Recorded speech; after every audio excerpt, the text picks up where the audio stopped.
Hello and welcome back again. Welcome to the third segment in this free 12-part course. I hope you've enjoyed what we've done so far. I know it's been quite simple, but if you remember me saying, this free 12-part course is aimed at beginner guitarists. So, of course, I'm showing you the most fundamental things that you'll need to be able to progress quickly. So I hope you've managed to practice tuning your guitar. I hope you've got an electric tuner by now. I hope you've practiced playing that little rock and roll riff that we learned a few days ago. And today I'm going to teach you how to play chords. Now, in case you don't know what chords are, it's when you hold more than one note down on the guitar at once and you strum all the strings, like this for example.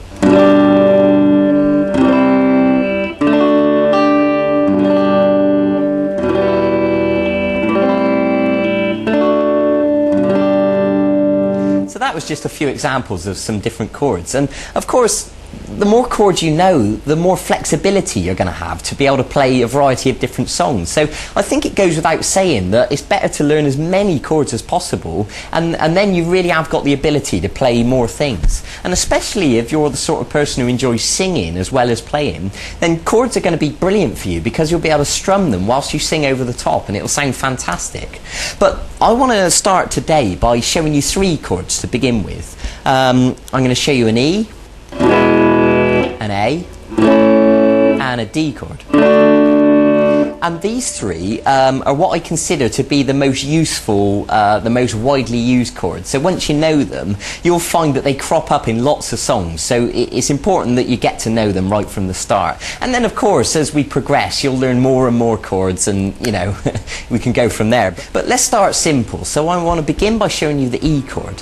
So if you take your first finger and put it onto the third string at fret 1, and then take your middle finger and put it onto the fifth string at fret 2. And then take your third finger and put it onto the fourth string at fret 2. Now, if you look at the chord box next to me, you'll see the diagram, you know, if you just need to clarify exactly where the notes go. Now, what I'm going to ask you to do is hold down with plenty of pressure and strum the strings. Now, ideally, all of those notes will sound nice and clear like that, but to be honest, I'd be surprised if you get it sounding perfect straight away. It would be perfectly normal if it sounded more like this at first. Now, let me explain some common mistakes that people make when learning chords. What you need to do is make sure you're holding down with the tip of your finger with plenty of pressure, and you need to arch these fingers up, and the reason for that is because you want plenty of space underneath the fingers. What we don't want to happen is for the back of these fingers accidentally to touch the next string and obstruct the note. So when you pluck each of the strings with the plectrum, it should sound nice and clear like that.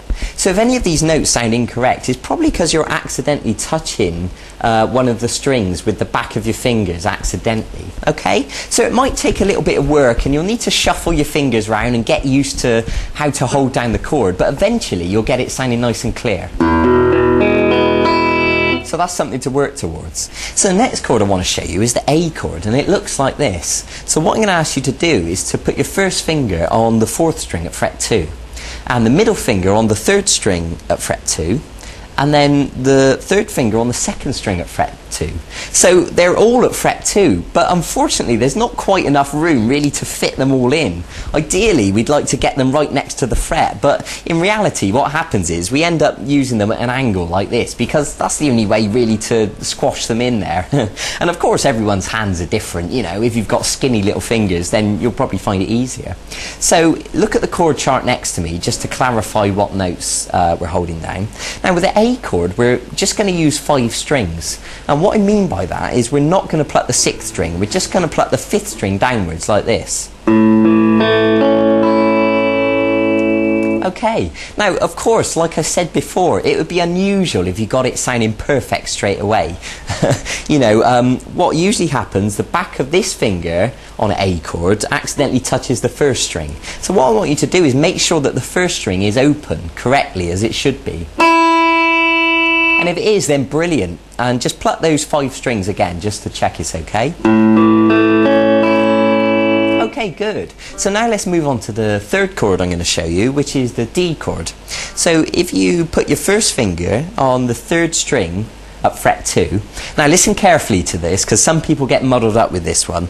The middle finger goes onto the first string at fret 2, and then this third finger goes onto the second string at fret 3.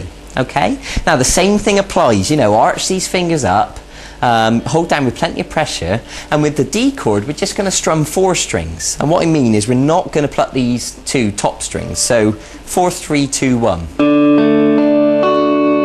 Okay, so what I'd like you to do now is to stop the video and practice each one of these chords. The E chord with all the strings, the A chord with 5 strings, and the D chord with just 4 strings. And of course, with this video, you also downloaded a PDF document, and you can print that out, and it's got the diagrams there for you, so you can look at them next to you, so you don't have to keep rewinding the video. And practice them and get them sounding nice and clear.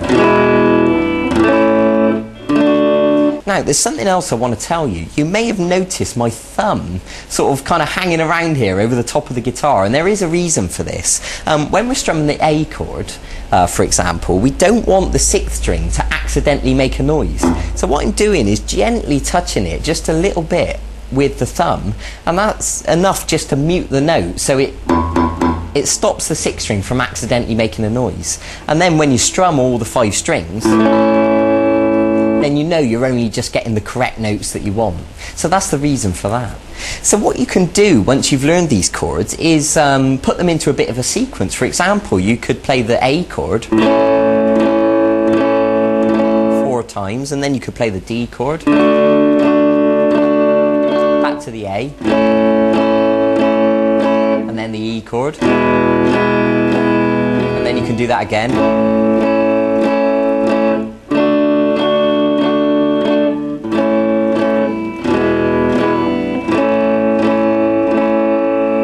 You can begin practicing changing from one chord to the other, and you'll find that you'll get quicker and quicker at changing from shape to shape.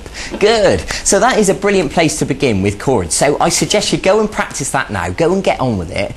Get them sounding nice and smooth, nice and clean. Practice changing between the shapes, and I'll see you in a few days for the next segment of this e-course. And in the meantime, you can also go and look at the website and look at the archive, and you'll see all the songs that are there. And there's songs like Brown Eyed Girl by Van Morrison, which uses chords, or Oasis songs, or Jack Johnson, or a whole bunch of other stuff. So if you want to jump ahead of yourself a little bit, you can go and have a look and see if there's any songs you'd like to learn. That's fine by me. Okay, so go and get on with it. I'll see you then. Bye bye.